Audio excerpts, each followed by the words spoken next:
Bienvenue dans la galaxie humaine. La grande salle du Conseil galactique vibrait comme un marché un jour de grève.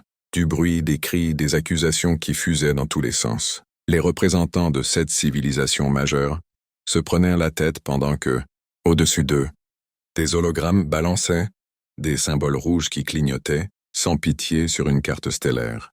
Chaque point rouge, c'était un système mort, éteint, fini.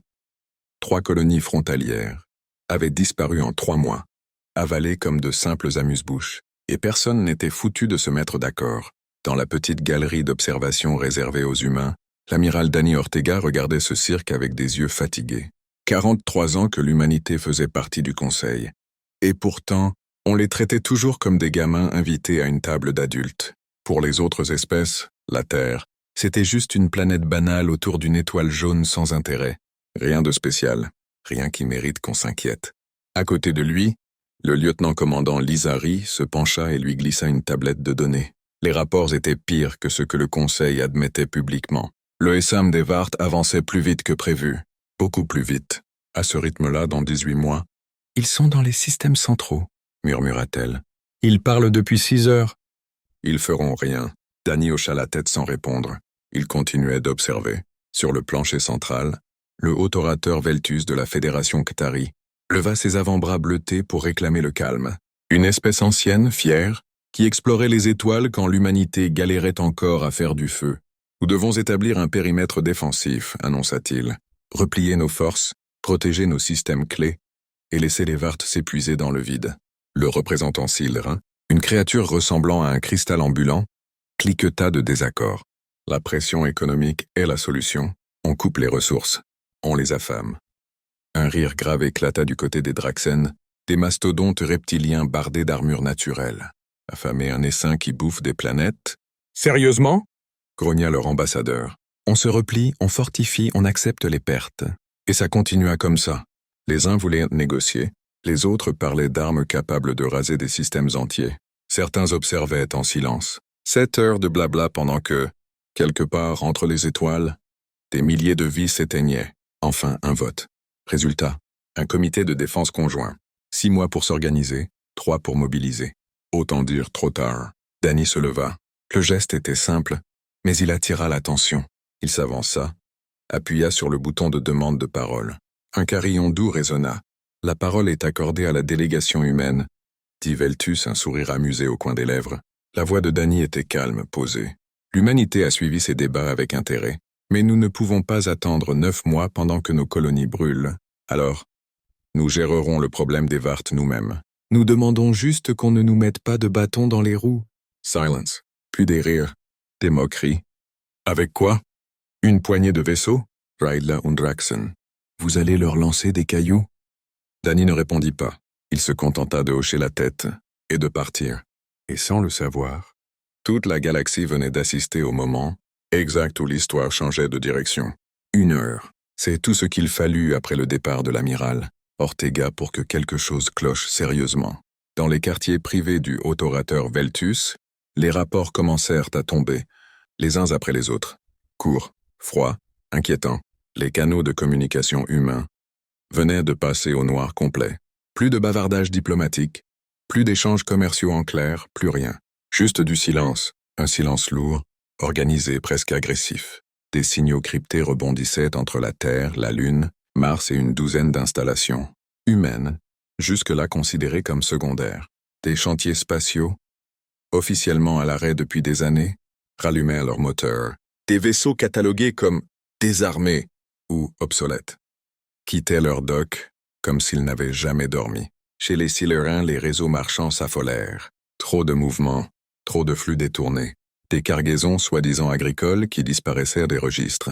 Chez les Draxen, les observateurs militaires signalèrent que les patrouilles humaines quittaient leurs routes habituelles pour converger vers des points précis. Pas une fuite, un rassemblement. Veltus resta seul face aux écrans. Ça n'avait aucun sens. L'humanité était petite, jeune, techno-correcte sans plus. Leur armée?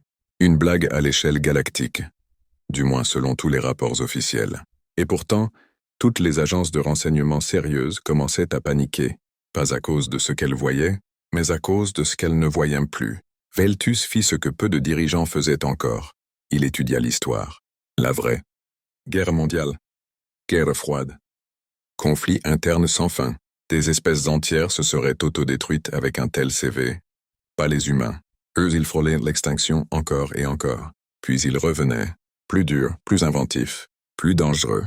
Un motif revenait sans cesse, peu importe l'époque ou la langue. Quand on les pousse trop loin, les humains ne reculent pas. Ils explosent. Veltus repensa au regard de Danny Ortega. Pas de fierté, pas d'arrogance. Un truc bien pire. Du calme, du calcul. Comme quelqu'un qui a déjà pris sa décision depuis longtemps. Il rédigea un message à destination de son gouvernement. Quelques mots seulement. Mais des mots capables de foutre en l'air des siècles de certitude politique. Les humains ne demandent plus la permission. Réévaluer immédiatement nos priorités de menace. Les Vart ne sont peut-être plus notre plus gros problème. Il envoya le message, puis resta dans l'obscurité de ses quartiers, immobile. Quelque part dans la galaxie, l'humanité bougeait. Pas en panique, pas dans l'urgence. Avec méthode, et pour la première fois en plus de 300 ans de vie, Veltus sentit une vraie peur lui serrer la poitrine. Pas celle qu'on ressent face à un monstre évident, mais celle qu'on éprouve quand on réalise, trop tard, qu'on a pris un prédateur pour une proie. La salle d'urgence des Nations Unies n'avait jamais vu ça. Pas une seule place vide, pas un murmure inutile. Chaque caméra allumée, chaque écran braqué. Sur Terre, des milliards d'humains regardaient en silence. Même les zones en guerre avaient fait pause. Ce moment-là dépassait les frontières, les religions, les vieux dramas. C'était l'instant où l'humanité allait décider si elle survivait, ou si elle disparaissait comme tant d'autres avant elle. Le président Kevin Marsh s'avança au pupitre. Il inspira lentement. « Mes chers compatriotes, mes chers humains. » Sa voix était calme, mais il y avait un poids dedans, un truc qui te serre le ventre. Depuis 43 ans, nous faisons partie de la communauté galactique. On a été polis, patients. On a respecté des règles écrites par des espèces bien plus anciennes que nous. Il marqua une pause, balayant la salle du regard. Des ennemis historiques assis côte à côte. Pour une fois, plus personne ne se regardait de travers. Aujourd'hui, les Saint-Vart arrivent, et pendant que des millions meurent, le Conseil galactique débat. Ils ont choisi leur camp, l'inaction. Un murmure parcourut l'assemblée. Maintenant, c'est à nous de choisir. Il appuya sur un bouton. Derrière lui, l'écran géant s'illumina. Des images classifiées depuis des décennies. Des chantiers spatiaux cachés dans des champs d'astéroïdes. Des usines d'armement enfouies sous des cratères lunaires. Des stations de recherche perdues aux confins du système solaire, là où aucun observateur alien n'avait jamais mis les pieds. Le projet Blackout est actif depuis 31 ans, déclara Marsh.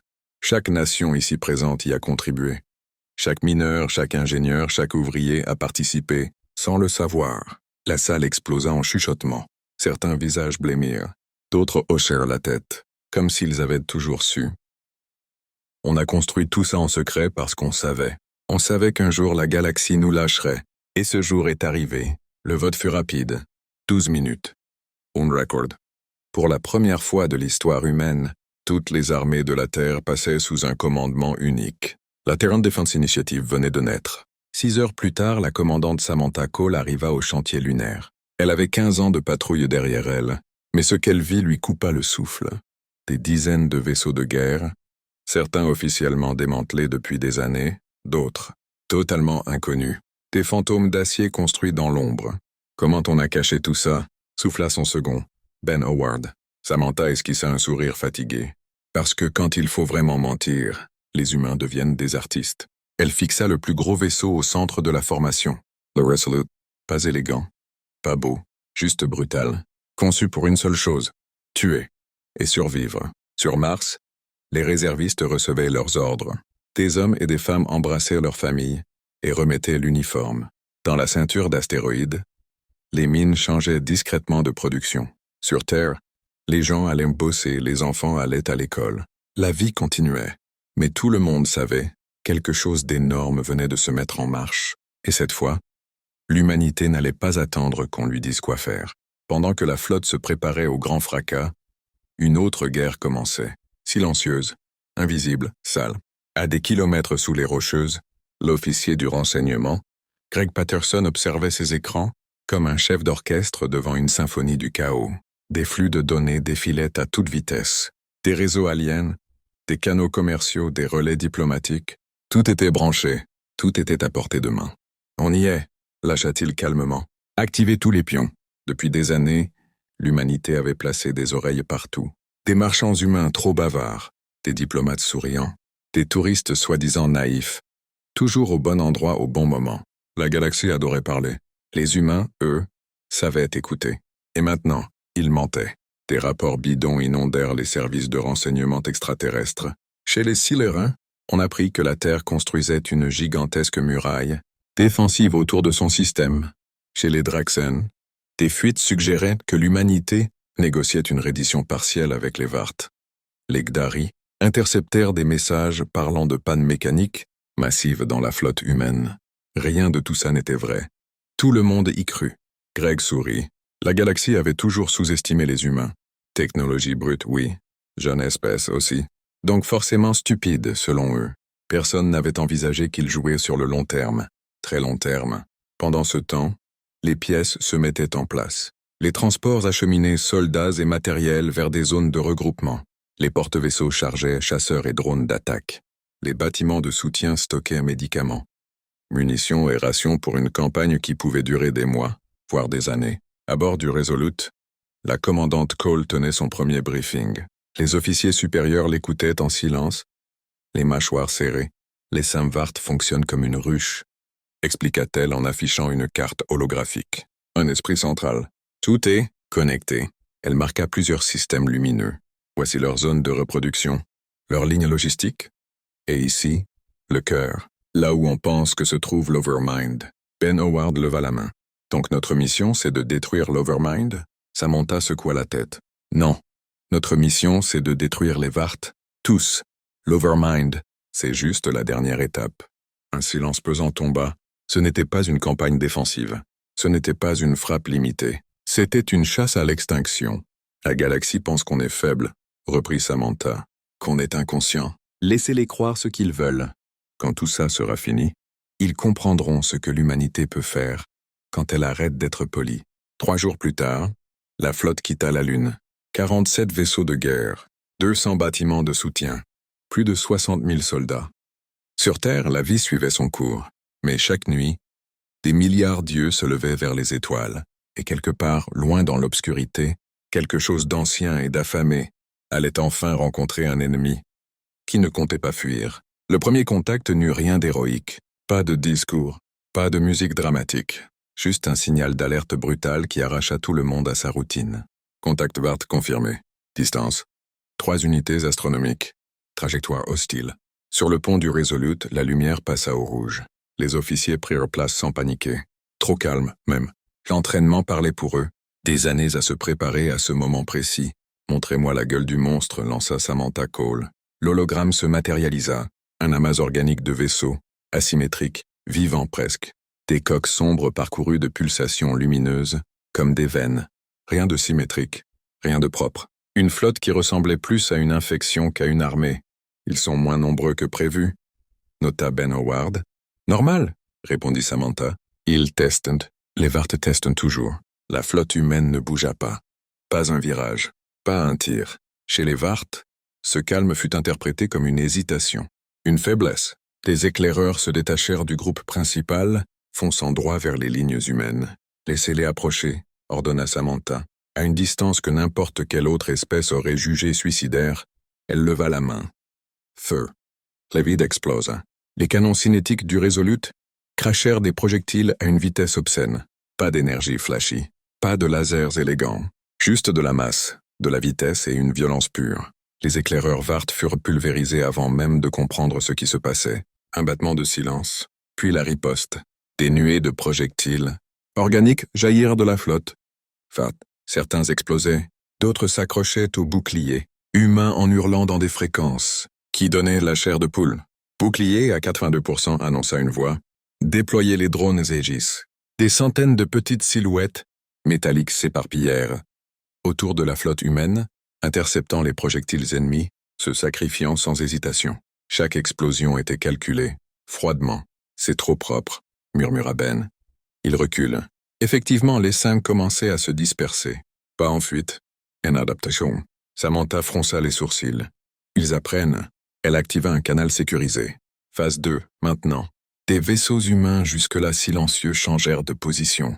Leurs flancs s'ouvrirent, révélant des tubes de lancement massifs. Des ogives spéciales furent propulsées vers la flotte Vart. Impact dans 3, 2. L'espace se plia. Pas une explosion classique, une déchirure. Une zone où la matière refusait d'exister. Les vaisseaux Vart pris dans le champ furent étirés, broyés, effacés, comme s'ils n'avaient jamais été là. Le reste de l'essaim paniqua. Pour la première fois depuis des siècles, les Vart battaient en retraite. Sur le pont, personne ne cria victoire. Samantha se contenta de dire « Ça, c'était juste pour dire bonjour ». Dans toute la galaxie, les capteurs détectèrent l'anomalie. Les analystes aliens pâlirent devant leurs écrans. L'humanité venait de verser le premier sang. Et ce sang-là annonçait une guerre que personne n'avait anticipée. La retraite des Vart dura exactement 17 minutes. Sur les écrans du Resolute, les trajectoires ennemies se redressèrent, se réorganisèrent, puis revinrent comme une marée noire, plus nombreux, plus agressifs, comme si les saints avaient décidé que cette proie-là méritait qu'on s'énerve pour de vrai. Ils ramènent tout ce qu'ils ont dans le secteur, annonça l'officier capteur. C'est pas une contre-attaque, c'est une correction. Samantha Cole serra les dents. Parfait. On voulait leur attention. Les pertes humaines commencèrent à tomber. Un destroyer d'escorte éventré, un croiseur touché au cœur, évacué dans le chaos, des cris coupés nets dans les communications. La guerre, la vraie, sans filtre ni gloire. Bouclier à 41% sur l'aile droite. On perd les drones. Feu ennemi massif. Le Resolute encaissait. Conçu pour ça, mais même lui ne pouvait pas tout absorber. Un impact violent projeta Samantha contre sa console. Le pont vibra, des étincelles jaillirent. Rapport. Section 4 compromise. 23 morts. Silence. Et on a des signatures biologiques à l'intérieur du vaisseau? Les Vart avaient percé. Équipe de nettoyage en position? Ordonna Samantha sans hausser la voix. Protocole Cerbère. Dans les couloirs sombres, les soldats humains avancèrent lentement. Casques scellés, armes lourdes prêtes. Les créatures Vart étaient rapides, acides, imprévisibles. Le combat se fit à bout portant. Sang humain. I-Core alien. Des cris étouffés par les combinaisons. Sur le pont, Ben observa les chiffres chuter. Samantha, on gagne. Mais à ce rythme, on va y laisser trop de monde. Elle resta silencieuse quelques secondes. Puis, activez les clés rouges. Ben la fixa. Toutes? Toutes. Sur plusieurs vaisseaux humains, des protocoles interdits passèrent de l'ombre à la lumière. Des armes développées avec une seule philosophie. Si on tombe, on vous entraîne avec nous. Des charges à antimatière miniaturisées furent déclenchées au cœur de vaisseaux gravement endommagés. Des capitaines donnèrent l'ordre final sans hésiter. Leurs bâtiments foncèrent droit dans les concentrations Vart. Pour la Terre, murmura une voix avant la coupure, les explosions illuminèrent le vide comme des supernovas artificielles. Des pans entiers de l'essaim furent arrachés, désorganisés, hurlant dans leur fréquence de ruche. Quand le silence retomba, il était lourd. Poisseux. Bilan? Demanda Samantha. Victoire tactique, répondit Ben. Mais on a perdu 8 vaisseaux, plus de 3000 morts. Sur Terre, les images filtrèrent malgré la censure. Des noms, des visages, des familles à briser. Les rues se couvrirent de bougies, de drapeaux, de messages simples. Revenez vivants. Samantha fixa l'espace noir devant elle. Et c'est le prix, dit-elle doucement. Et on n'a même pas commencé à payer le reste. Au loin, dans le vide, l'essaim Vart se repliait. Blessé, furieux. La galaxie, elle, commençait enfin à comprendre une vérité dérangeante. L'humanité savait gagner, mais elle savait aussi perdre sans s'effondrer.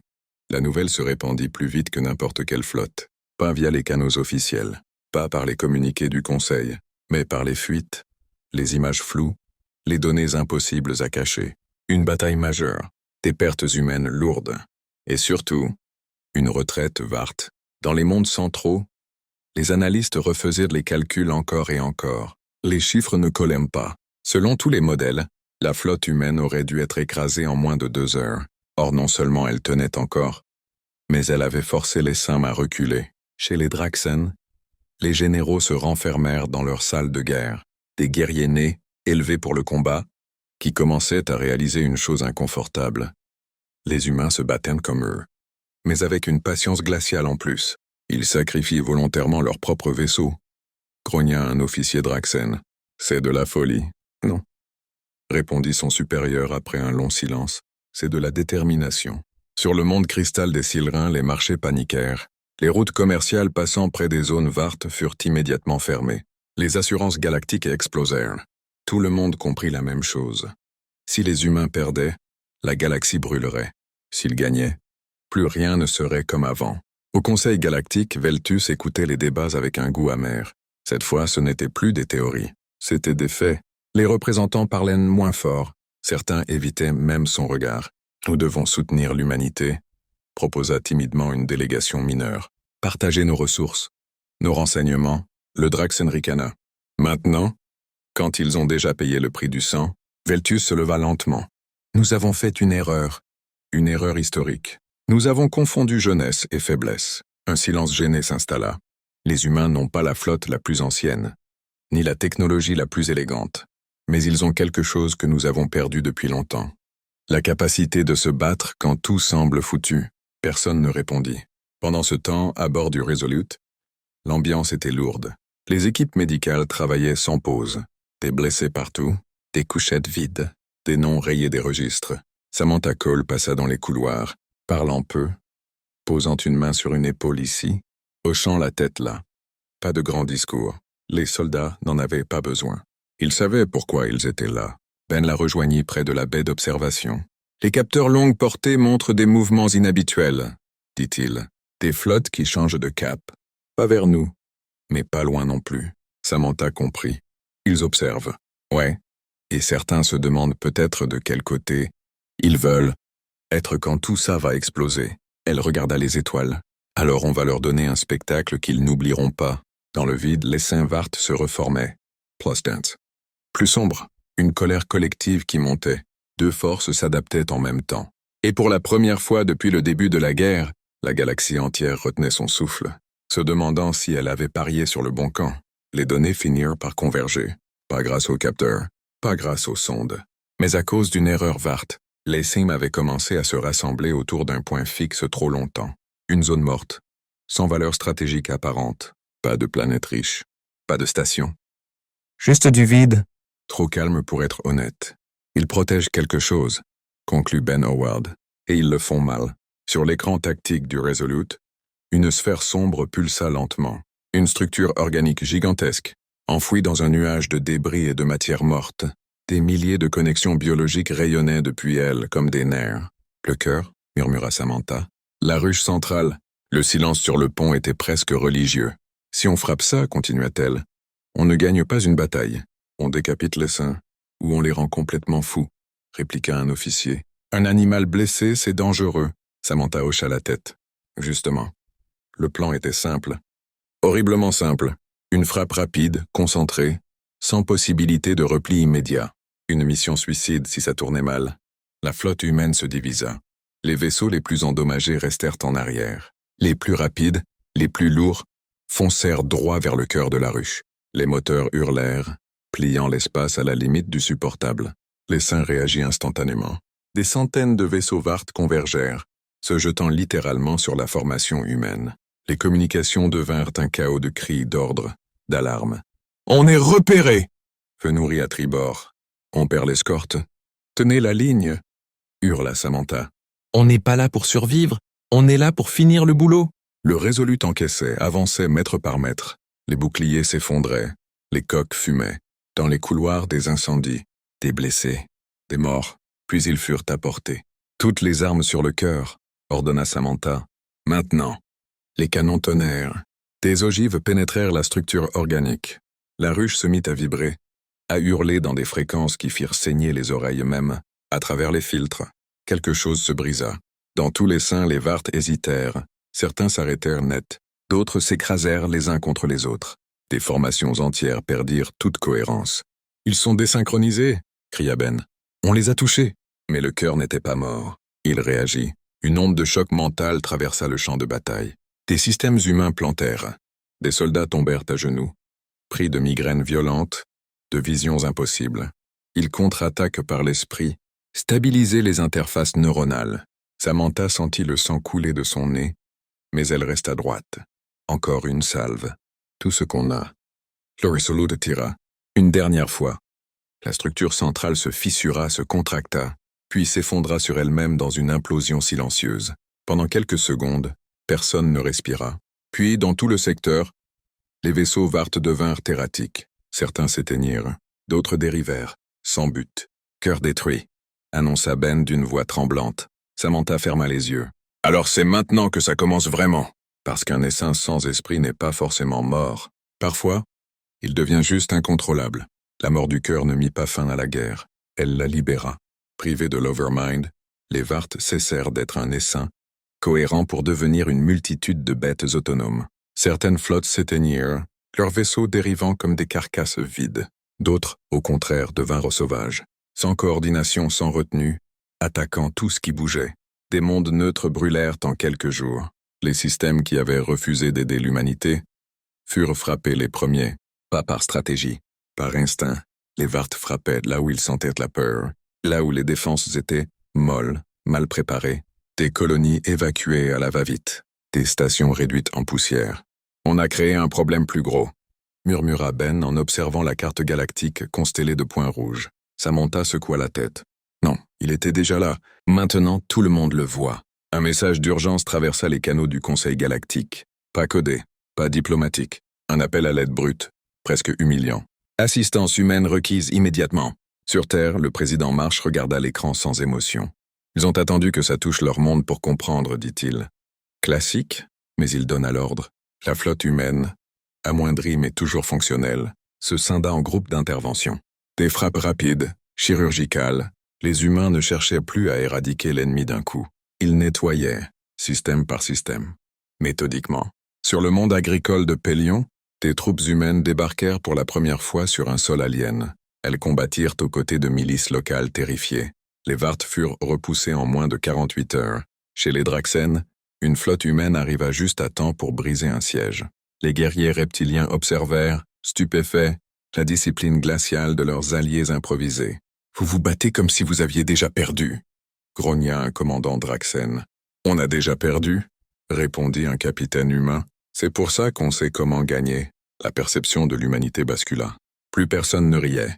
Plus personne ne parlait de jeunes espèces. On parlait désormais de facteurs humains. Un élément imprévisible, dangereux mais terriblement efficace. Sur le Resolute, réparé à la hâte, Samantha reçut un message du haut orateur Veltus. Une demande officielle d'alliance renforcée.